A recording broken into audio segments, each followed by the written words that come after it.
Imagine you can save hours weekly and be smarter than everyone else in your corporate job. I want that for you. A typical corporate employee spends 11 hours a week on meetings. I'll boil down my years of experience with AI into simple 4-step AI agent workflow, which can save you a lot of time every meeting and help you being the smartest one in the room. The problem with tools. I work as a business analyst on a banking and insurance projects. They are very long projects. 20 to 30 meetings can be on the same topic. And every meeting tool I have used has the same problem. It is stateless. Meeting 7. Have no idea meeting 3 happened and what you discussed there. You get beautiful summary, but it lands in a Teams folder and just stays there. But you will be different. Few minutes after a meeting, you will have a document page with clear responsibilities, decisions, actions and open points, and a whole history you can check anytime. And every week you will be smarter and smarter, because this is self-learning mechanism. Step 1. Get the meeting recorded. I'm using macOS native dictaphone app. Nothing fancy.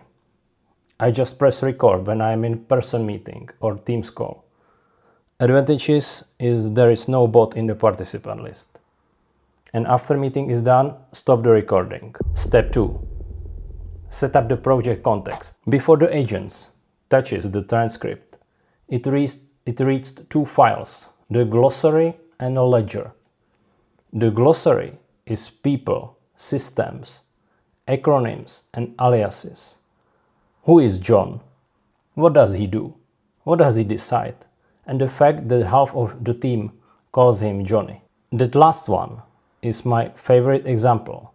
On my projects, we tell let's park the badge, means we deliberately defer the decision. Without the glossary, the model hears that and produced an action item about the parking lot. Yeah, it did exactly that. The ledger is the current state of the project, live decisions, open actions and open problems with questions with how old they are. So the agent walks into meeting 12 knowing that there are 6 unresolved questions, 3 like overdue actions and 1 decision that everybody keeps poking at. That context changes what it hears. A summarizer starting from 0 cannot tell you that something got resolved. It does not know anything was open. By the way, I'll give you full free guide how to set up your ledger and glossary in my free school community I just started to build. Step 3. Extraction. It's simple. I just use my skill transcribe meeting, which have all the required rules I want for my final document and for the transcription. Full skill is also available for free. Copy it to Claude and tell him to make this skill for you. And you can use it anytime for any meeting.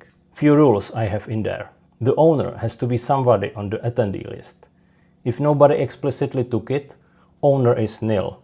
Nil is a valid correct answer. A due date only exists if a date was actually spoken. For example, soon or next sprint, ASAP, those never become dates. That rule alone kills the most common failure mode in this whole category of tools. For every open point that was in the ledger, it must emit a carryover entry, resolved, still open or not discussed. It is not allowed to silently drop one. And the very important rule is to how the ledger stays honest if something said today contradicts a decision already in the ledger. We flag it, we do not resolve it. That is a human's call, and you will do it manually. The verifier. This is the part I actually want you to steal, even if you never build the rest of it. The extractor output goes to second subagent with fresh context. It sees the transcript, the ledger and the glossary. It does not see the extractor reasoning. The last part is not a detail. If the verifier can read why the extractor believed something, it agrees with it every time. Isolation is what makes this audit real. Step 4.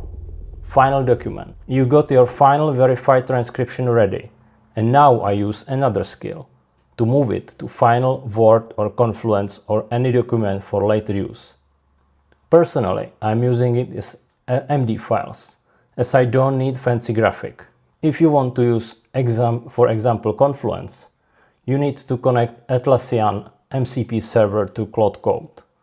Then you will use /mcp, which kicks off an OAuth flow in the browser, and after that the agent now has access and can create Confluence page, search a space or create a Jira issue. After final document, agent on the same run also writes two files locally, the meeting record and then it rewrites the ledger. And what's amazing, you can just write to before next meeting, prep next, and it reads the ledger and builds the agenda for the next meeting. And that is the loop. The meeting produced the ledger. The ledger produced the next meeting, and the next meeting closes items instead of rediscovering them. And this is the difference between like notes and having a memory. Take it and point it at your own stack. Nothing here is Confluence specific. You can swap the MCP server and it writes to Notion or Obsidian or just a folder of Markdown files. If you want to build one piece of it, build the verifier. That's the second agent with isolated context. That pattern is not about meeting at all. Subscribe if you want to see more content from me and click the bell notification, and see you in the next one.